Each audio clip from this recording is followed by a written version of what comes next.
Welcome to the Talkin Vols Network. My name is Boogie Bentley. Got some transfer portal news we're going to jump into. Haven't really been doing this much throughout the season, really recruiting, transfer portal, that type of stuff. Kind of takes a seat on the back burner just because there's so much going on throughout the course of the season. But we're still going to jump into it. We're going to talk about it, and that is Central Florida. 3-year starting linebacker Eriq Gilyard has entered his name into the transfer portal. You might be asking yourself, Boogie, why does that matter? Who cares? What difference does it make? Let's talk about South Carolina. Let's talk about Ole Miss. Well, again, this is a multi-year starter, and obviously he played 3 years for head coach Josh Heupel. So we'll take a look at it. We'll see kind of his scouting report, what he would bring to the table, and if he would even fit at Tennessee. But we'll talk about all that coming up here in just 1 second. As always, do me a favor, go ahead and smash that thumbs up just below the video. It helps the channel, helps the analytics. It helps us grow, get more people in here. Also, if you're new to the Talkin Vols Network, welcome. We ask that you go ahead and subscribe. Click that bell for notifications. You won't miss out when we go live or when we drop new content. We will be live on Saturday, immediately following the South Carolina game. And just a reminder, we're not experts. We're not insiders. This is just a fan YouTube channel for the fans, by the fans. We are just like you guys. So I invite you to come hang out with us for the post-game show. But let's go ahead and jump into the article here. Easier to just pull it up on 24/7 Sports. Article written by Garrett Stepien.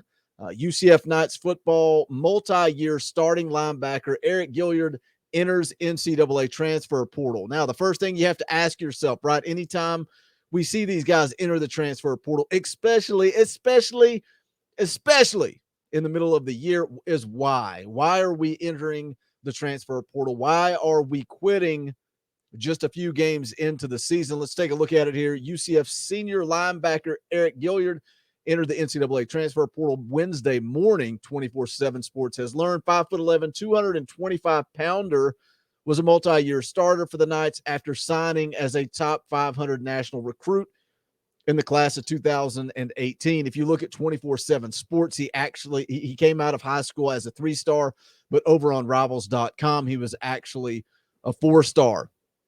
It says here, Gilliard confirmed his departure Wednesday morning on Instagram in an iPhone Notes app screenshot addressed to Knight Nation. Gilliard announced that he intends to redshirt, graduate, and take his talents to another university. In 4 games during the season, Gilliard totaled 23 tackles, a half for loss, and 1 quarterback hurry, racked up 179 tackles, 1 sack, 2 interceptions, and 3 forced fumbles in 35 games at UCF from 2018 to 2021. So again, you're talking about a guy who has some experience here. Now, where does Tennessee fit into this mix?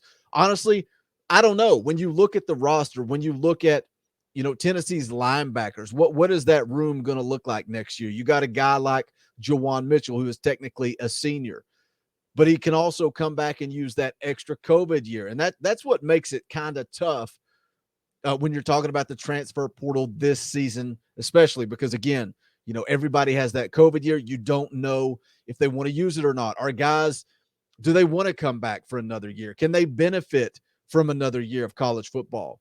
Are they a guy that could maybe go into the NFL draft? Or, it could be a situation where a guy's just done playing football. You've also got Jeremy Banks, who has at least 1 to 2 years left. Solon Page, redshirt senior. Does he choose to come back? He's a guy, along with Aaron Beasley, got a lot of run early this year because Jawan Mitchell really hasn't lived up to the hype and the expectation. I know he's been banged up a little bit, but the more we go throughout the season, the more we're seeing Page, the more we're seeing Aaron Beasley. So I don't know what that linebacker room is going to look like. And do you go out and do you offer a guy like Gilliard when you may be fine at linebacker, which is funny to think when you look at where the linebacker room was going into the season. But also, you've got 7 guys that you can add through the transfer portal before you start to impact your numbers.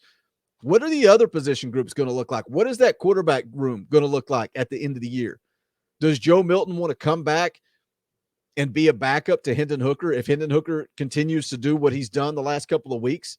What about Harrison Bailey? Obviously, the narrative there is that he's going to transfer. A lot of people seem to think that.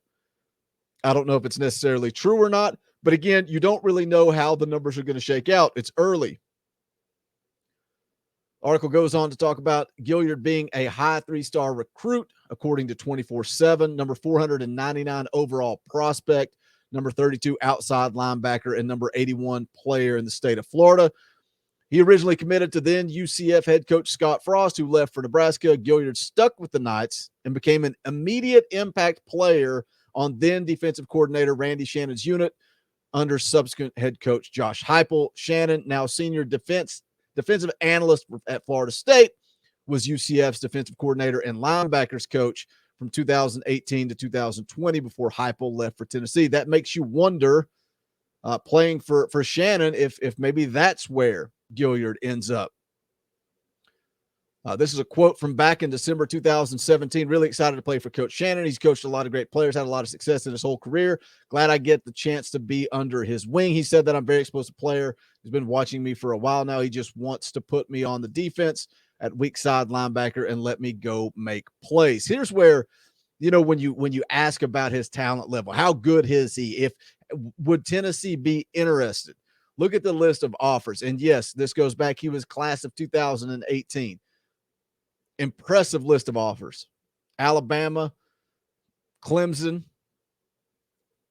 You got Georgia Tech, Kentucky, LSU, Michigan, Nebraska, South Carolina. There's some SEC offers in there, some big-time programs offered back in 2018. Article goes on here to talk a little bit about the transfer portal, how that can shake out. I don't know that Tennessee's going to be interested in going down this road. And again, more than anything for me, it's about numbers. But again, the first thing that I ask when I see these guys enter the portal is why? Why? Gilliard's a guy who started all but one game over the last 2 seasons. But as of this fall, he had only started once. Is it about playing time? Is it about being in a competition for playing time? He was Central Florida's leading returning tackler from a year ago, but he came in battling for a starting position. A multi-year starter, was fighting to compete. Now he's only competed in 4 games this season, so he would be able to redshirt, and I think that's why the timing is coming out the way it is, because he can go ahead and sit out the rest of the year, take a redshirt, and then he'll have 2 years of eligibility moving forward. But again, for me, will Tennessee be interested? What do you guys think? Hit the comment section. Let me know. The guy's got talent. There's no doubt about it. But this football team slaps a sign on their way out of the locker room that says, I will give my all for Tennessee today. I don't know the circumstances. I don't know the situation.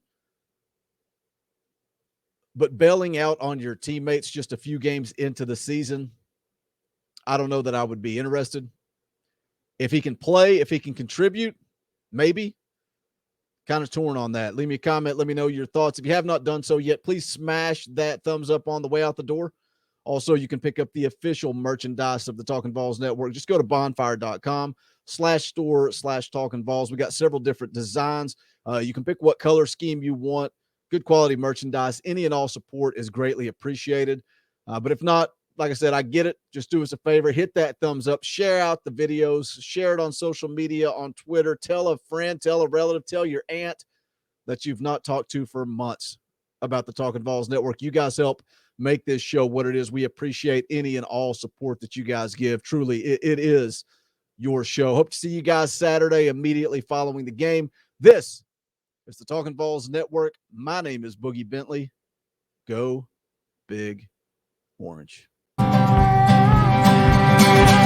The songs howl like we poets sat in our chains, soaking moonlit falls, unbroken past this inundated orb that we call home, and it's night and I'm alone and I'm alive.